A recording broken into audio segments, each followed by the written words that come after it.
Welcome back to Celebrity Radio. It's Alex Belfield talking to some of the world's biggest stars, some of my favourite people, and some of the headliners here in Las Vegas. And we have a man for you today. He's just moved to the Planet Hollywood in a beautiful new showroom. Murray Sawchuck, how are you? Hey, I am wonderful, and thank you for coming to hang with us today. Do you know, it's my real pleasure, and you've got a show here at 4 o'clock in the afternoon, and what you do basically is bring families in and people who want to get away from the nonsense of the casinos and entertain them for an hour and send them out with a smile. Really, you can't ask more than that.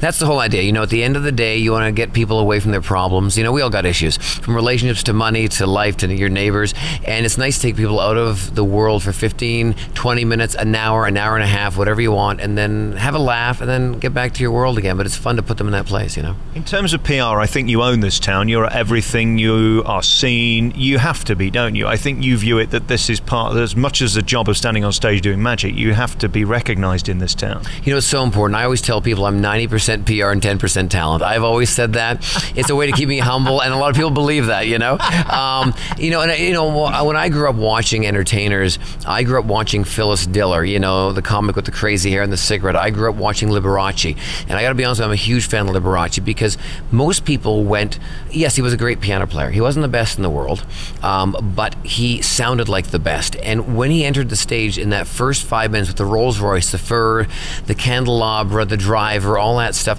at that moment, within the first 5 minutes, you got your tickets worth.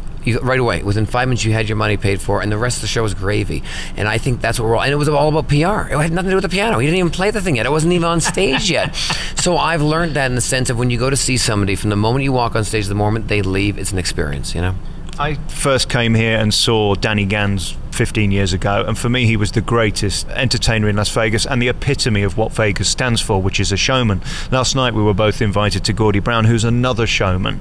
It seems like that's sort of drifting off a bit. There aren't many showmen left, the Liberaces, the Gordys, the Danny Gans. You know, I agree with that because, you know, a lot of people back in the day, you had to be a triple threat. You had to sing, you had to dance, you had to be a personality. And nowadays, unfortunately, I really blame it on reality TV. You can be famous for being famous. And they go, what else do you do? Well, I'm famous. What do you mean you're famous? Well, that's what I do. What else do you do? That's it. I'm famous. I'm like, all right then. So that's kind of where I see that's the problem. Whereas back in the day, to earn your keep or to allow you the privilege to walk on those boards, and we call them boards, you know, I know in England I think they do, you know, the wood on the stage, you know, it's an old term, but to get that privilege, you almost had to come on with 2 or 3 talents alone. You couldn't just come on there and be famous. You had to sing or dance or have a hit record or a hit TV show or whatever it might be. So I think we've lost a lot of that. And then with Gordy Brown, he just killed it last night. Such a phenomenal friend and a great act. And he is old school, and I love that. And I think I got a lot of that in me because I grew up, I think, the same way he did, watching all the greats, like I just mentioned, you know. So.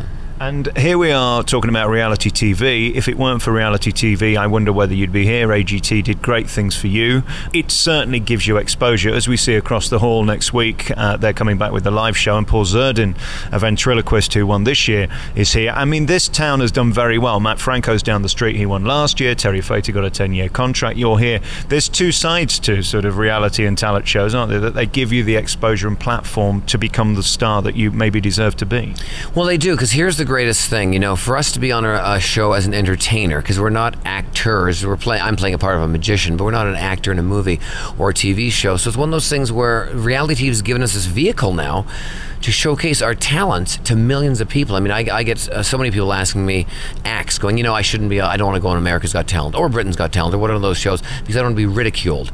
I've worked all my life and I don't want to be ridiculed. I'm like, nobody knows who you are.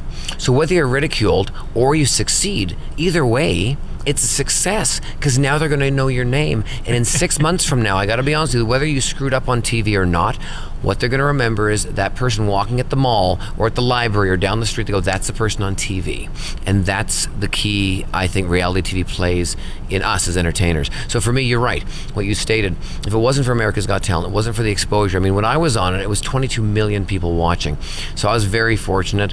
And yeah, it turned my name from a regular name to almost a household name, at least in the States, you know. So yeah, it's a big, big plus now. And I think people should exercise it, you know. And one of the reasons I love coming back here, it still is the home of magic. every inch of this strip has a magician in it, and you're here at Planet Hollywood. And one of the amazing things is they don't compete. They won't put two in the same building.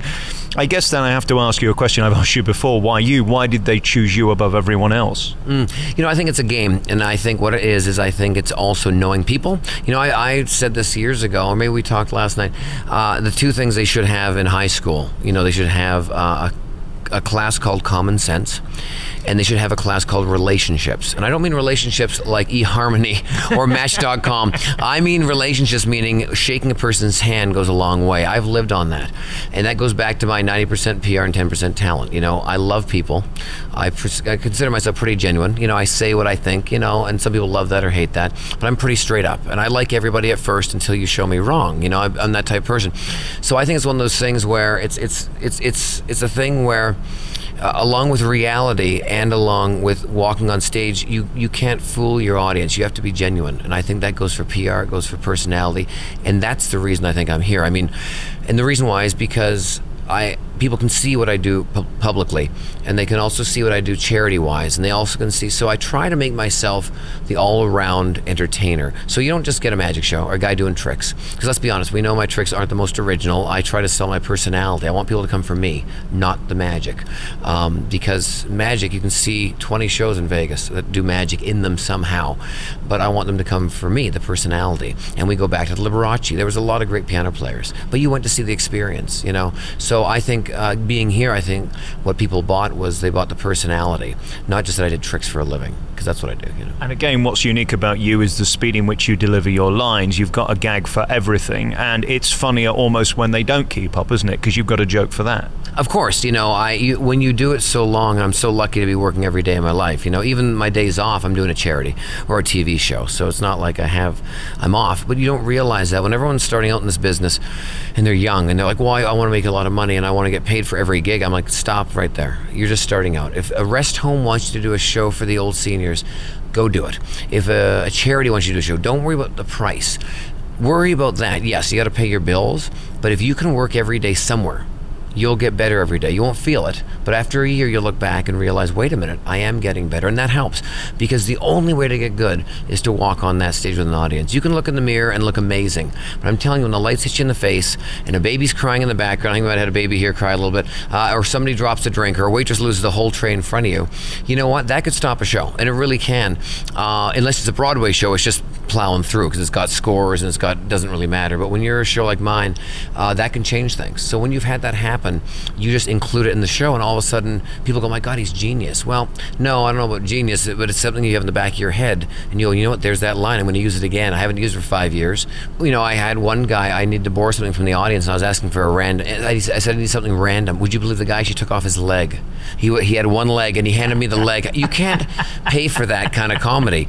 And if I did a TV special on TV, I'd set that up, because it's just so damn funny. You can't, you know, and it happened to be a veteran, which that wasn't funny, but it was a really cool way of, I brought light to the veteran, of course, because I do a lot of stuff for USO, but it was a very humble and funny moment, and we had a great laugh at it, and I went, you know what, I got to keep this as a trophy, because it's just beautiful. It's worth more than my car, you know, because people know the prosthetics cost, you know, a lot of money. But that was a funny thing, so things happen all the time, but you learn to go with it, and you realize, long as you let the audience in on being who you are, because if you're genuine on stage, they will come with you.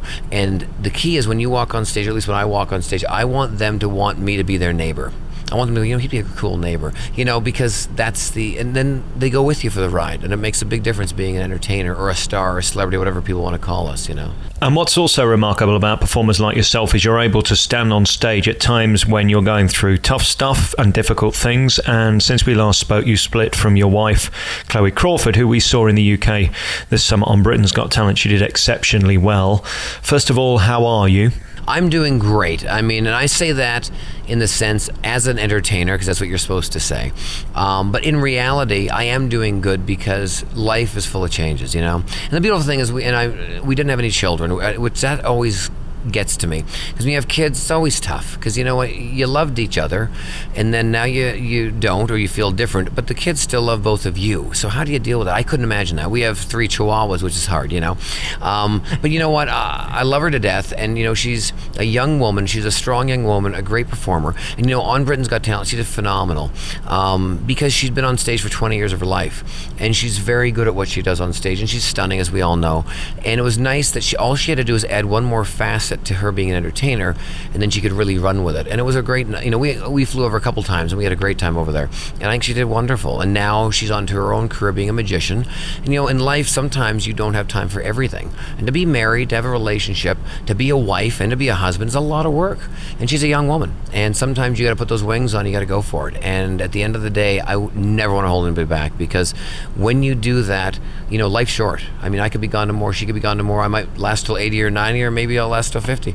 And you got to give somebody that space. And I think it's very important. So, but I do wish her the best, because she is very talented. And I think she will go far, as long as, you know, she gets the right direction. And I think she said, even in many interviews in the UK, that it was down to you that she found this passion for magic, and you gave her the platform to do that. So I guess you've both given each other a takeaway that hopefully you can move on, and I wish you all the best with it. Yeah, I appreciate that, and I think we did, you know, and I think at the end of the day, a few years down the road, we'll look back, and we'll probably be the best of friends, you know. Obviously, we went through this the last month, and it's been a little topical, actually very topical in Las Vegas, because, you know, people always called us the power couple, and yeah, we're pretty people. We both had shows. We're very successful for a younger couple, but as that happens, things happen as well. I mean, and you know, Miranda Lambert and Blake Shelton, who are country stars in this country, and I'm sure you know them probably from The Voice, they had an issue this year too, and you think, how does 2 people so pretty, so rich, so famous screw it up? But it happens. Relationships have no bearing on money or where you live or what you're doing. It's 2 people and your mindset, you know. So, but I do wish her the best, and I think she's going to go very far in what she does. And yeah, we did give each other something, you know. She helped me a lot in life, because she is a wonderful person, and I'm glad that I could help her in magic, because it's a cool thing, and there's a spot for women in magic, and she could be the next thing. And I guess the downside to your life being so public is that when it's going well, everybody wants to photograph you, and when it's ended, people want to talk about you, and you just have to take that on the chin, I presume. You know, you live and die by the sword. I've lived by this. You know, you spoke about me being in PR, and yeah, I'm all over the place. And the thing is, I'm not the type of person to hide, and I'm not one to hide from controversy. Even when you see the controversy coming and go, man, this is going to be a tornado, and you just want to be in the middle where it's calm of the storm, and you see it coming, and you go, either you grab on and you ride your bike like hell and hope to God you stay on it, or you come and hide. And I'm not the one to ever hide, you know what I mean? And that's exactly what it is, you know. So yeah, people do want to ask questions, and I think it's important that people know, because when you're that public, you owe, I think, the people that, you know, that discretion, you know. So yeah. And in terms of her future, does it matter to you where she ends up? Do you just wish her well and let her get on with it? You know, I do wish her really well. You know, her parents are phenomenal in England. They live in Portsmouth, you know. And I love that she's worked so hard. And she is a very hard worker. I got to give her that. She's not lazy. She works very hard on what she does with her life. And I want her to be successful. You know what I mean? Because for the 3 years we worked on our relationship, she built her career up, and I like to think that I did help her a little bit, you know, and she came to this country for me. So now that she's here for, you know, she came for me originally, I really want her to be successful, because she's here now. You know, I have a marriage on my record. I want her to be the biggest star in the world. And if I helped her a little bit, that's excellent. If I didn't help her a thing, that's fine. But hopefully, you know, coming to Vegas was a vehicle for her to be a big star, or be whatever she wants to be, because I think it's very important. You know, because life's short. You got to enjoy it. Well, that's incredibly evolved. I don't know whether I could be as humble as you, but it's a great way of looking at it, and I wish you all the best. So here we are then at Planet Hollywood, the new home of Murray, in the afternoon at 4 o'clock. It really is a lovely show for families and for people to just come and sit and enjoy. You are a funny man, and you make funny. That's all you do, really, isn't it? As you say, it's not about the illusions and the tricks. It's about your personality, and you certainly bring that to the show. Congratulations, and thank you for your time. Thank you for having me on the show, and I hope you enjoy the rest of Vegas, and you're always a guest here, Alex, so thank you again.